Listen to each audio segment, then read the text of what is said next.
Thank you, church, for taking time to pray. It's great to see you all this morning. If you have your Bible, I want to encourage you to find Matthew chapter 25.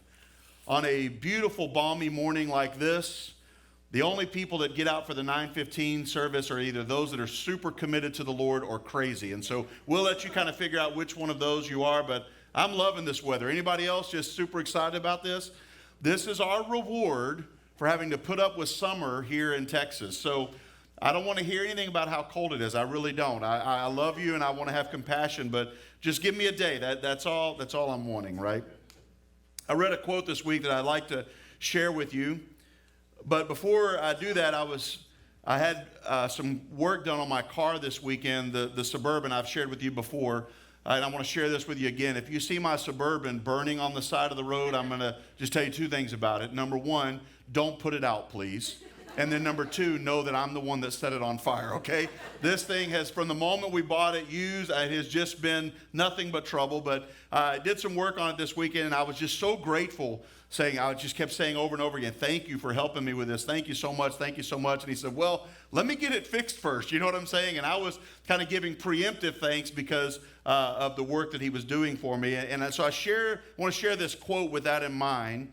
Found a quote that I thought was really fitting for this morning. There's a fine line between a long, drawn-out sermon and a hostage situation. So we'll wait to see at the end of this which one of those this feels like.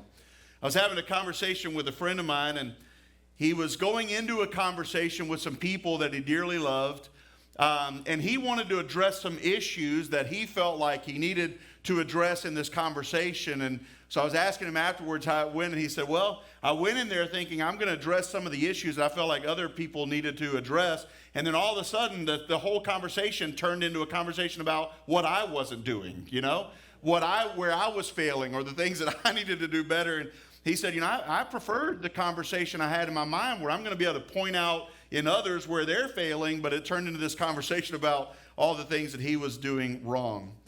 We started last week a series on Entrusted, and today the message is going to turn to focus on you.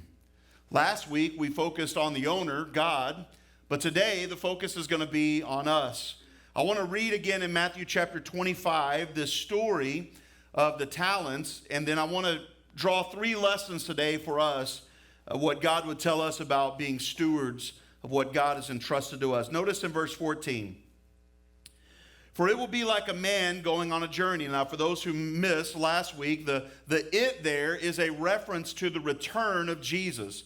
So the return of Jesus is going to be like, and he's going to tell a story here to illustrate for us a point of what that return of Jesus is going to be like. It will be like a man going on a journey who called his servants and entrusted to them his property. There's that word entrusted. To one he gave 5 talents, to another 2, and to another 1. To each according to his ability. Then he went away. And he who had received the 5 talents went at once and traded with them, and he made 5 talents more. So also he who had the 2 talents made 2 talents more. But he who had received the 1 talent went and dug in the ground and hid his master's money. Now after a long time the master of those servants came and settled accounts with them. And he who had received the 5 talents came forward, bringing 5 talents more, saying, Master, you have delivered to me 5 talents. Here, I have made 5 talents more. His master said to him, Well done, good and faithful servant. You've been faithful over a little. I will set you over much. Enter into the joy of your master. And he also, who had the 2 talents, came forward, saying, Master, you delivered to me the 2 talents here, and I have made 2 talents more. His master said to him, Well done, good and faithful servant. You've been faithful over a little. I will set you over much. Enter into the joy of your master. He also, who had received the 1 talent, came forward, saying, Master, I knew you to be a hard man, reaping where you did not sow, and gathering where you scattered no seed. So I was afraid. And I went and hid your talent in the ground. Here you have what is yours. But his master answered him, You wicked and slothful servant. You knew that I reap where I had not sown and gather where I scattered no seed. Then you ought to have invested my money with the bankers, so at my coming I should have received what was my own with interest. So take the talent, from him and give it to the one who has 10 talents. For to everyone who has will more be given, and he will have an abundance. But from the one who has not, even what he has will be taken away. And cast the worthless servant into the outer darkness. In that place there will be weeping and gnashing of teeth. Last week we learned the first principle of stewardship, and that's the principle of ownership. And so last week we focused on the owner of the property. And we made this point. The principle of stewardship is this, that God owns everything. We looked at Psalm 24 and verse 1, where the Bible tells us, the earth is the Lord's and the fullness thereof, and all those that dwell therein. And that includes you. And in our study last week, we learned some characteristics of the owner. I want to just remind you of those. The first one is that he's a giver. In the story, he gave talents, or he entrusted to them his property. We also made the point that he's gracious, that the owner did not have to entrust to them his property, but through his grace, he gave to them these gifts, and he gave to each according to his ability. So he didn't overwhelm them with what he gave them. And we also saw that he is good, that he rewards those who are faithful, and that every good gift comes from God. In fact, that's what James chapter 1 and verse 17 teaches us, that every good gift and every perfect gift comes down from our Father, and there is no variance, there is no changing. Every gift that God entrusts to us is a good gift. You see, his gifts reflect his character, and he's a good and gracious and giving God. And so we learned the first principle of stewardship is the principle of ownership, and that is that God owns everything. But today, I want to add to that statement. So I want you to write this down.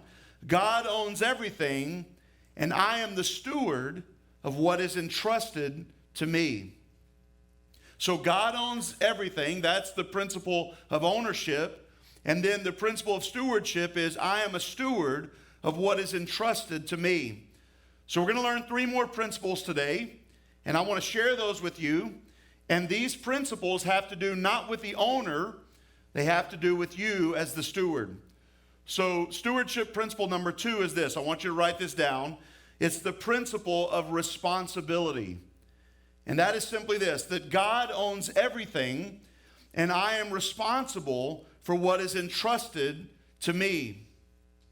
Now, Cambridge Dictionary defines responsibility in this way: something that is your job or duty to deal with. Parents, you understand responsibility, right? Yesterday, I gave my kids the job of unloading the dishwasher.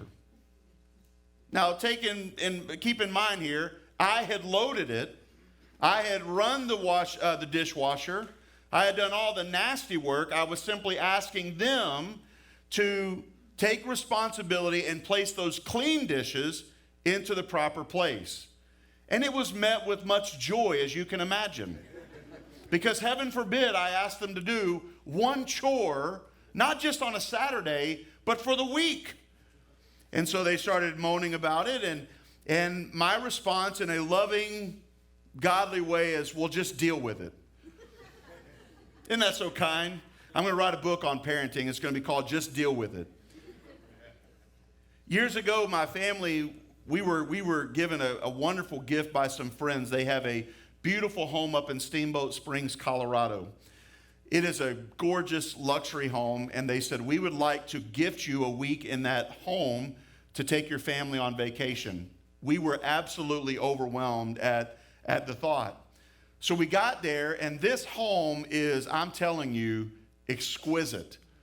And in every bedroom where we went, there were robes. Like, and not just like robes that you get at Walmart, like greater value robes or whatever. These were nice. They were nicer than any bed sheet I've ever had on my bed. I mean, these things were super nice. So we got there and we're looking around the home and we're just elated that God has given us this gift. And so I come downstairs in the basement and there's a pool table and a foosball table, huge big screen TV. We've been at this house maybe 10 minutes. And Adam, my youngest, has already taken off his shirt and he's taken off everything but his shorts and he's playing pool with that robe on.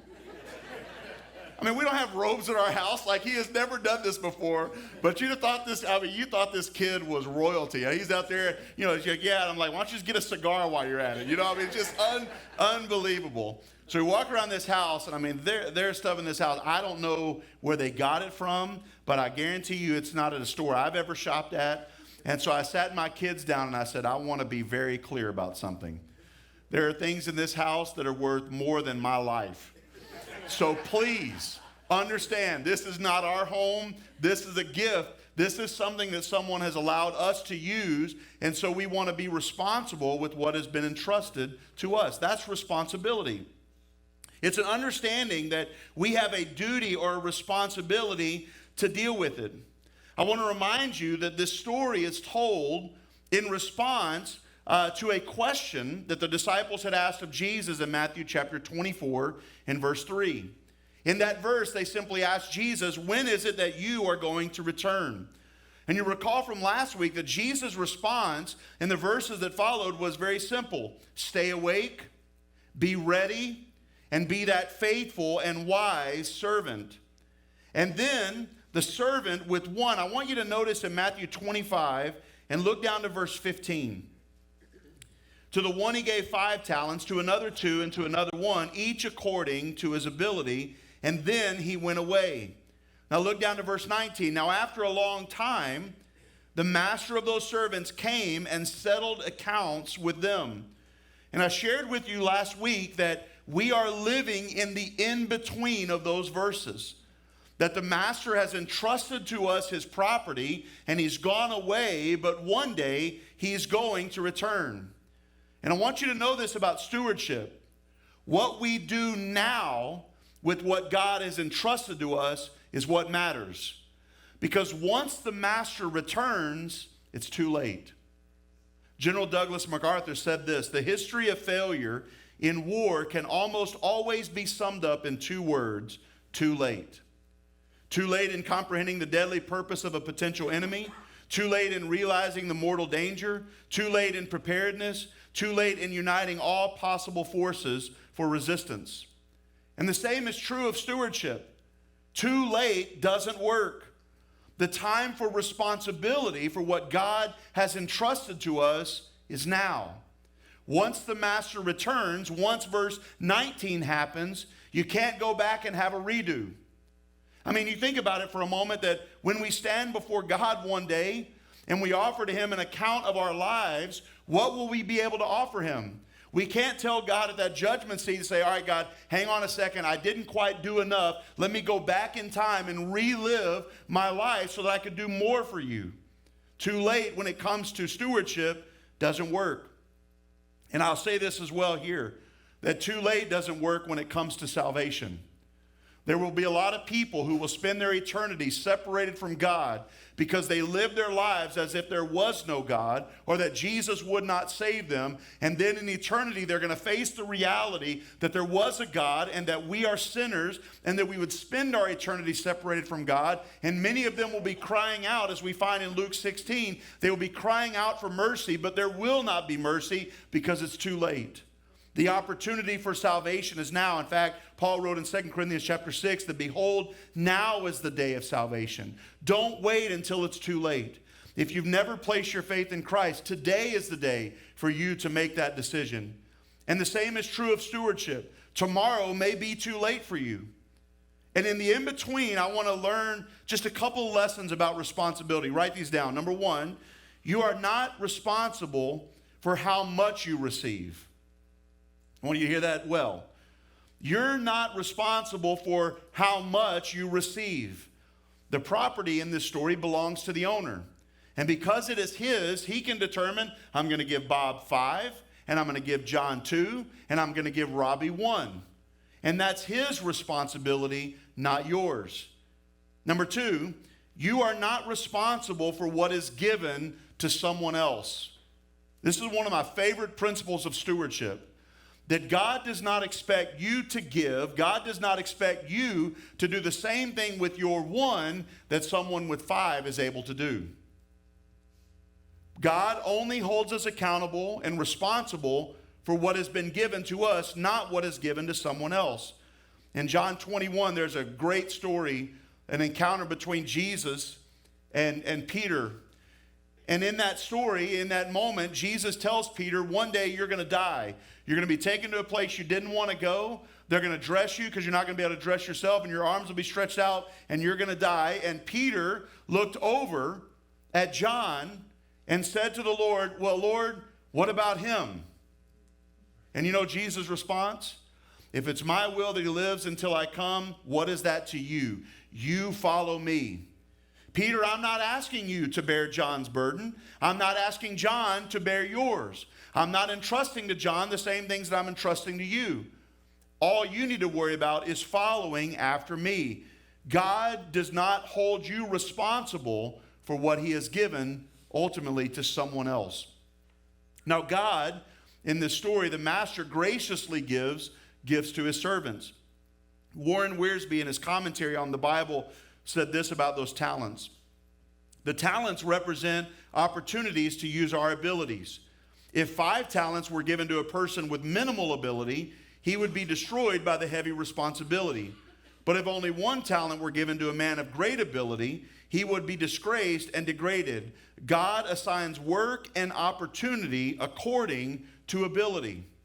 And there's a beauty to that God knows you, and he knows your gifts, and he knows what you're able to do and what you're not able to do. He knows what you can handle, and he is good with that.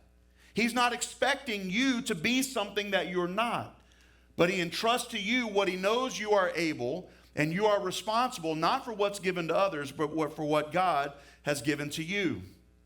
The third lesson about responsibility is this: you are responsible for what is given to you. I tell my kids often when I'm talking to them about they want to go somewhere, they want to hang out, or they want to do something that we don't approve of. And so, you know, we'll tell them, we're not going to allow you to do that, or we don't think that's a good idea, and so the answer to that is no. And sometimes that leads to another conversation about why not. Why is it that you're opposed to that? Why won't you allow us to do that? Because my other friends, their parents allow them to do it. And what my response to my kids is always the same. I'm not responsible for their kids, and I'm not responsible for the decisions that those parents make. And I disagree with the decision that they've made. But God has given me a responsibility for you. God has entrusted these 4 kids to my care, and so I take that responsibility very seriously. The principle of responsibility is this: God owns everything, and I am responsible for what is entrusted to me. Not what's entrusted to others, but only what's entrusted to me. Now, closely connected to that principle of responsibility is stewardship principle number 3. Write this down: the principle of accountability. And that's simply this: God owns everything, and I'm accountable to the owner for what is entrusted to me. Accountability is defined as subject to giving an account. Now, how many of you are like me? I'm a rule follower. Just raise your hand if you're a rule follower. Like, it's painful, but you have to do it. One of the worst assignments you could ever be given when I was in elementary school was to be the class monitor when the teacher had to step out either to make a copy or go to the restroom. I mean, it was the worst. Because the teacher, I think, was trying to give it like as a badge of honor, but because I'm a rule follower, I've shared this before, your job was to stand at the front at the chalkboard and watch the class. And if anyone got out of line, you had to write their name on the chalkboard. Now, my classmates hated me to be the class monitor because I'm not going to lie for you. I'm a snitch, right? And I get stitches, right? I mean, I'm just telling you, I couldn't do it because I feel like I was accountable. I knew that the teacher was coming back into the room, and I know that I'm a terrible liar. And so if she asked me, was everybody okay? And I know that's not the case. If I say, yes, everybody was great, I'm going to be turning red. My ears are going to be turning red. I'm going to be sweating. And I'm just going to pass out in front of the whole class, you know? And it was like the worst bit. But the thing was about accountability, you knew that the teacher was coming home. My parents very rarely went out on date night when we were kids, and we had family that didn't live near us, and so it was difficult for them. And my dad worked 3 jobs to make ends meet. He was a hardworking man, but they would always go out on their anniversary. And when they would go out, we knew they were going to go to dinner and then do something else. And so we had about 3 or 4 hours, and so when they went out, we were crazy children. And God is now revisiting those sins upon me. Thank you very much. But we were crazy. And so about 30 minutes before we thought Mom and Dad would come home, because they would usually tell us we're going to be home by 10, we would always kind of snap to it and say, oh my goodness, Mom's coming home. And so we were cleaning up. We were trying to get everything, together. And that statement, Mom's coming home, is the reality of accountability. You see, if you look at verse 19, there's an interesting phrase. Now, after a long time, the master of those servants came and settled accounts with them. That phrase tells us that when the master returns, there is an expectation about what has been entrusted to us. And the owner has the right to expect that. If you were to take your money and give it to a financial advisor and say, I want you to invest this in a certain way, I want you to do this with it, then you have an expectation that that money is going to be invested in the way that you gave the directives. It's the same for the owner.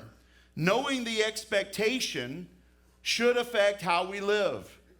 When I was in the fire department, from time to time, so kind of the ranks are you have firemen, then you have EOs who are the drivers, and then each station has a captain, and then you have a senior captain if your station has a ladder truck, and then there are what we call district houses, and that's where the district chief was.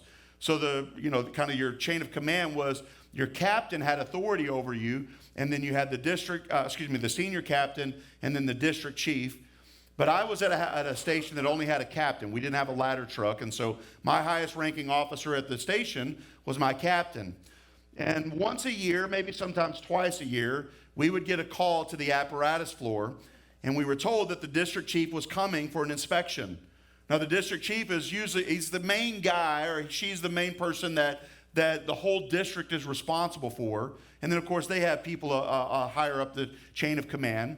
And when that district chief was coming, and that captain told you he's coming, you knew exactly what you were supposed to do. That fire truck everything got pulled off, everything got polished, everything got cleaned, because that district chief was coming, and he was going to inspect what he expected from you.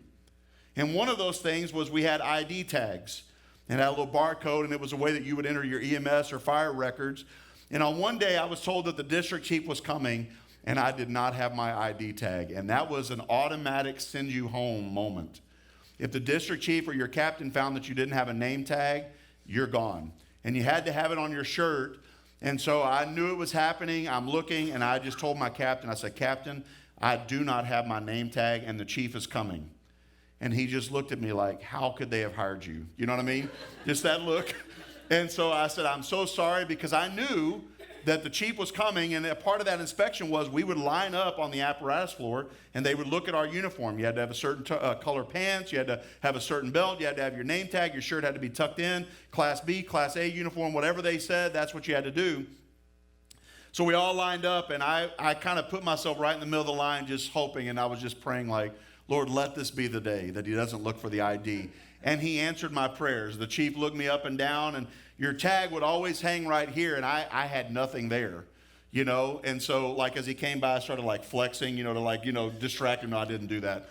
But, it's like I'm standing there. I'm so nervous because he's looking me up and down, and he moves on to the next person. I thought, oh, thank the Lord. He didn't notice that my ID was gone. You see, there is an expectation that we're going to be accountable to the master. There's also an implication here that we're answerable to him. Notice in that verse 19, that the owner comes to settle the accounts with his servants. And when the master left, all the servants knew that one day he was coming home.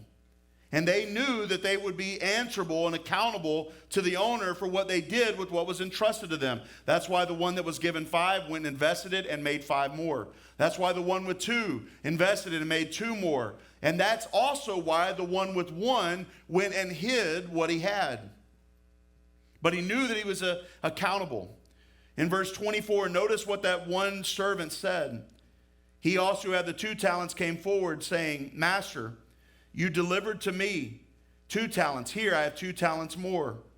But look down at verse 24, He also had received the 1 talent came forward saying, Master, I knew that you to be a hard man, reaping where you did not sow and gathering where you scattered no seed. So I was afraid and I went and hid your talent in the ground. Here you have what is yours. Even though he had misread the kind of master he had, he knew that he would be accountable for what was given to him. Romans chapter 14 is a sobering verse for every believer. Paul wrote, "So then each of us will give an account of himself to God." Now, closely connected to these two principles of responsibility and accountability is the last principle I want to share with you this morning. It's the principle of reward. In this story, the master entrusts his property to the servants, and he gives them responsibility for that. And there's accountability for what's been entrusted to them. Just a side note here, I want to gloat for a moment in the Houston, Texas victory yesterday. Just give me a moment here, okay? Because that was an absolute beatdown, and I feel like that needs to be adequately celebrated. One of the things that really endears me to the Texans, especially recently, is C.J. Stroud, the quarterback, who at one of the press conferences was talking about the football game, and he said, "Football is just a game. God has given me this platform to share with others the hope that I have in Christ." Now that's really understanding responsibility and accountability, and also understanding the reward. And there is an expectation that everything that God entrusts to us, whether it's financial resources, our family, or you young people that might have an ability or a talent with sports or something in school, God entrusts those things to us, and we are responsible for those gifts, and we are accountable to him for those gifts, but we will be rewarded if we are faithful. To the one who made 5 or was given 5, God said to him in verse 21, "Well done, good and faithful servant. Enter into the joy of your master."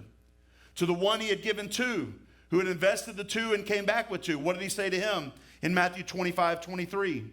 "Well done, good and faithful servant. Enter into the joy of the master."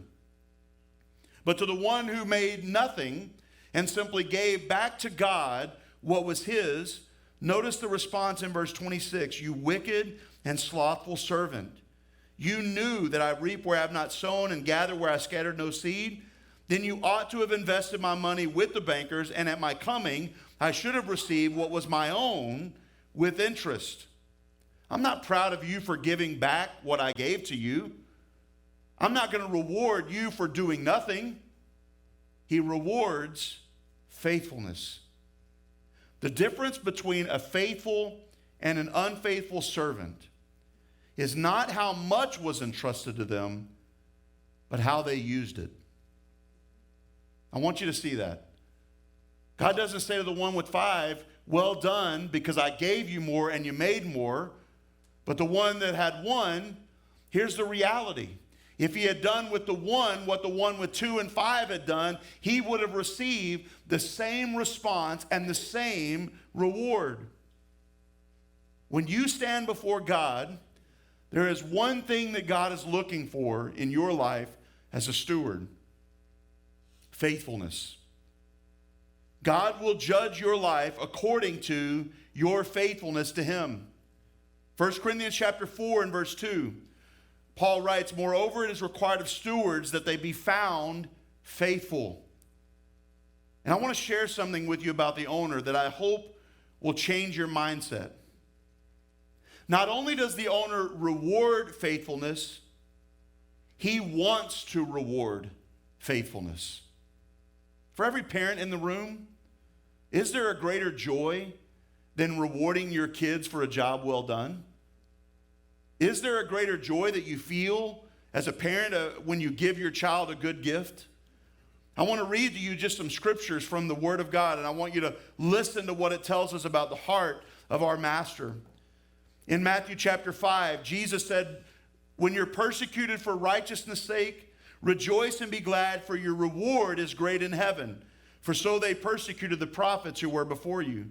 In Matthew chapter 6 and verse 4, he says, "Do your giving in secret. Don't let your right hand know what the left is doing, and your Father who sees in secret will reward you openly." In verse 6 of Matthew 6, don't pray to be seen by others, but when you pray, enter into your room and shut the door and pray to your Father who is in secret, and your Father who sees in secret will reward you. In Matthew 6, verse 18, that your fasting may not be seen by others, but by your Father who is in secret, and your Father who sees in secret will reward you. God told Abraham in Genesis 15, fear not, for I am your shield, your reward shall be very great. Luke 6:35, love your enemies and do good and lend expecting nothing in return, and your reward will be great. Hebrews 11:6, without faith, it's impossible to please God. For whoever would draw near to God must believe that he exists and that he rewards those who seek him. 1 Corinthians 3 verse 8, he who plants and he who waters are one, and each will receive his wages according to his labor. That word wages is translated reward 24 other times in the New Testament. 2 Timothy chapter 4, at the end of his life, Paul wrote this, I have fought the good fight, I have finished the race, I have kept the faith. Henceforth there is laid up for me a crown of righteousness, which the Lord, the righteous judge, will award to me on that day, and not only to me, but also to those who have loved his appearing. He's going to award a crown of righteousness to those who are faithful. Revelation 22, behold, I'm coming soon and bringing my recompense with me to repay each one for what he has done. That word recompense is the word reward. Colossians chapter 3 and verse 23, whatever you do, work heartily as for the Lord and not for men, knowing that from the Lord you will receive the inheritance as your reward. You are serving the Lord Christ. You see, not only does God own everything, and we're not only responsible for what's entrusted to us, and not only are we accountable for what's entrusted to us, but I want you to think about this story. God graciously gives good gifts that otherwise you would not have on your own. So he gives you the gifts.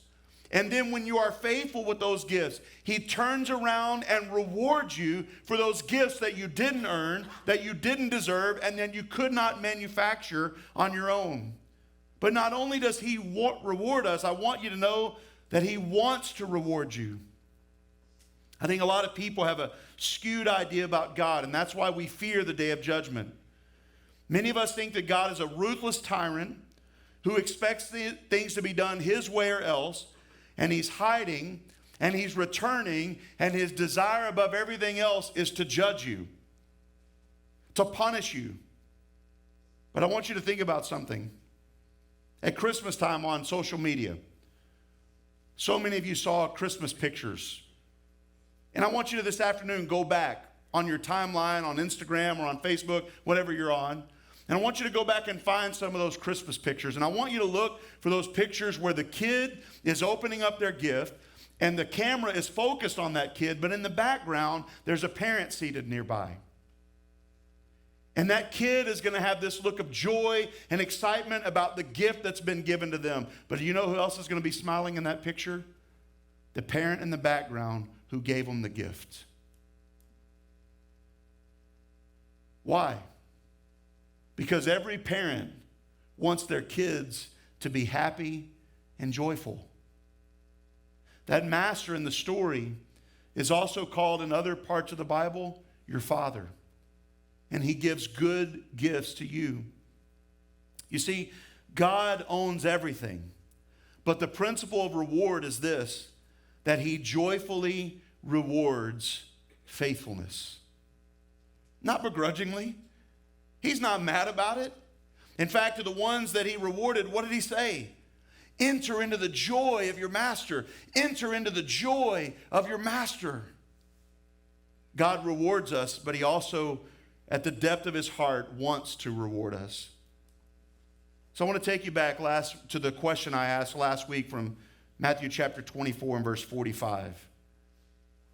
In that passage, there's a question that's asked.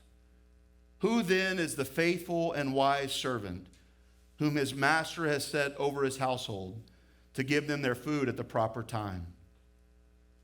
I want you to let that question of verse 45 sink in. Are you being that faithful and wise servant? Is Robby that faithful and wise servant? Stop worrying about when Jesus is going to come back. Stop worrying about the hour and the date and the time, and be ready so that when he returns, we won't be saying in our hearts, it's too late. I've wasted what was entrusted to me.